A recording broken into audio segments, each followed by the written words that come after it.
So as you guys know, we are in the process of doing a 3-link on my 1989 Toyota pickup with the 1UZ swap. Where we left off, we actually got all of the axle side brackets all done for the 3-link, the frame side stuff tacked in place, and we even installed some temporary ABS plumbing pipe links to make sure that everything we have going on here is even going to work.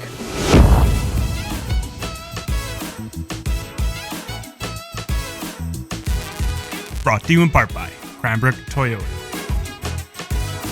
And since we know it's going to work, today we're going to pull these temporary links out and build real ones, because we finally got the rest of our heim joints.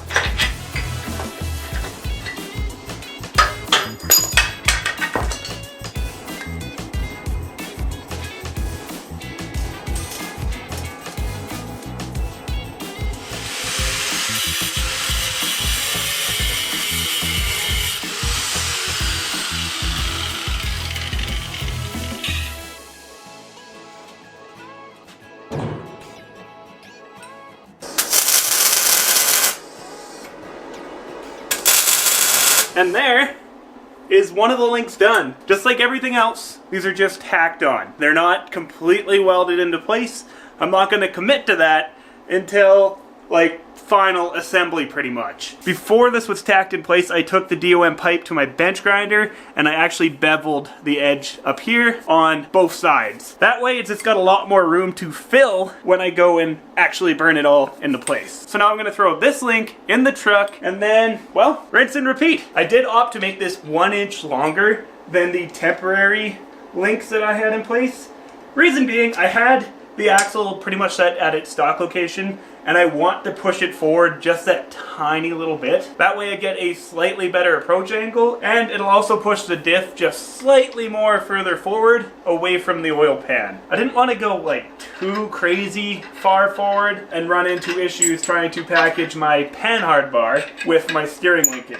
I figured 1 inch is probably a fair compromise. And if it doesn't work, well, I can cut my tacks and shorten up the tube and make it shorter. And on the other hand, if I need to go out a little bit more, I've got the heim joints threaded pretty much all the way in, leaving just 3 threads out on the end. So really, there is some adjustability no matter what direction I want to take the axle in the end.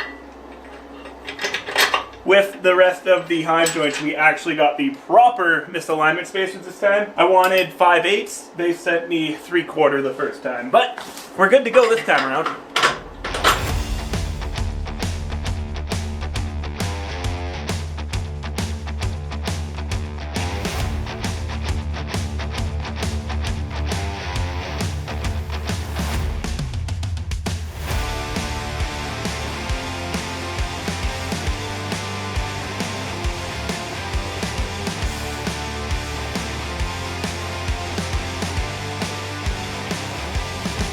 After doing a whole bunch of measuring, I got the axle landed pretty much where it needs to be. I got the lower links adjusted so that the axle is pushed forward and aligned right where it needs to be. I got our upper link adjusted so that we got the proper caster at our approximate ride height here. I don't know that 100% yet, but I got it to a point where I feel confident enough to start tackling the panhard bar. And if you don't know what a panhard bar is, it's essentially another link that goes from the frame side straight down to the axle like this. So it'll stop the axle from being able to walk left and right, and it'll make sure that the truck drives straight down the road instead of dogtailing. So I'll start by throwing my knuckles back on the axle housing, and with the knuckles installed, I can move on to reinstalling my high steer. And having your high steer set up when you set up the panhard is super important, because you need to make sure that your steering radius is the same radius as the panhard bar. Otherwise, you'll get all sorts of weird drivability issues, crazy bump steer, stuff like that.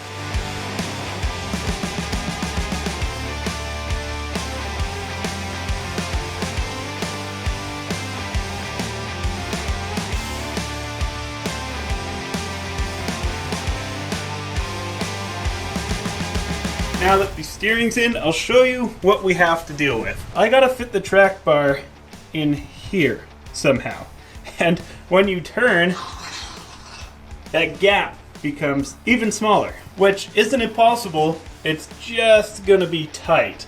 So I'll need to build a bracket that comes out here and up while leaving enough room to mount a coilover in here. And that mount needs to come up to the height of this bar here. And then with the mount done in here, I'll need to build a mount up off the frame on the other side. So we can actually install the panhard bar that needs to be the same angle of the dangle as this guy. It's really not rocket appliances, but sometimes it feels like it. And after a whole bunch of thinking, I got a panhard mount. Well, kind of. Part of one. This guy will go in here, wrap around the axle, and come forward. And just like this lower link here where we incorporated the steering stuff, we're going to do the exact same deal on that side.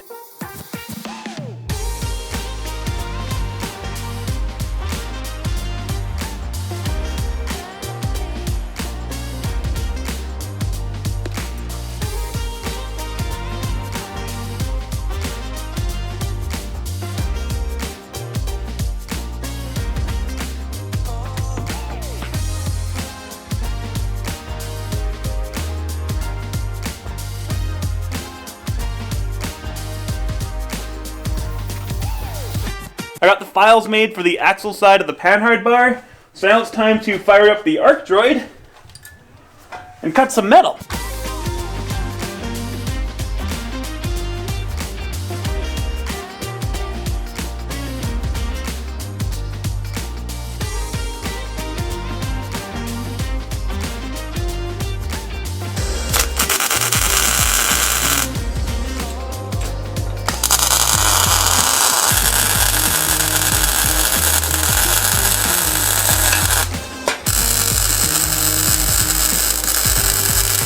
Alright, we are back to work on my 3-link. We took a couple-week break here because I went down to the King of the Hammers, and you guys will see a video on that soon. And where we left off is the panhard bar bracket for the axle side. I didn't want to tack this into place until we had the coilovers and I knew everything was going to clear.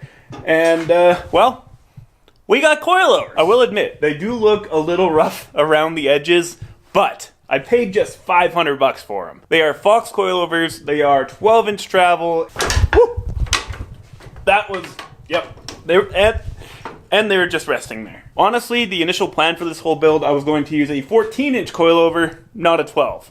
But for the price, I'm gonna make them work. And with the coilover sitting approximately where it's gonna land, I could put the panhard bracket in here, and we can see it's tight, but there is room. So next up, I'm gonna tack this guy into place and then work on the frame side of the panhard.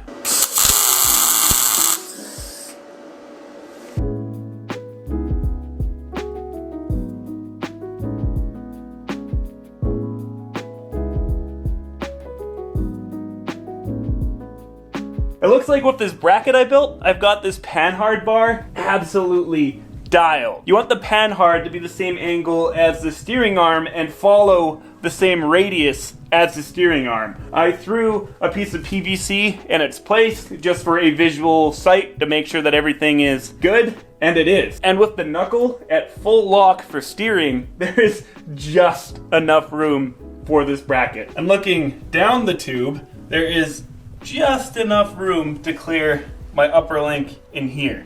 I'm gonna take it off the jacks and kinda articulate it and test it, make sure everything looks good from like all angles. I think we're dialed and ready to move on to the frame side mount.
And after all that, I have discovered a pretty major issue. So just to make sure everything is gonna work, I only tacked this one side to the frame and put this guy in here. And that gap, which is fine and clears like at ride height, but as soon as you pick up on that side of the axle, this whole bar is getting pushed right up into the frame. So I'm gonna have to redo this, which isn't too big of a deal. It only means that my flat pitman arm that I have here is not gonna work.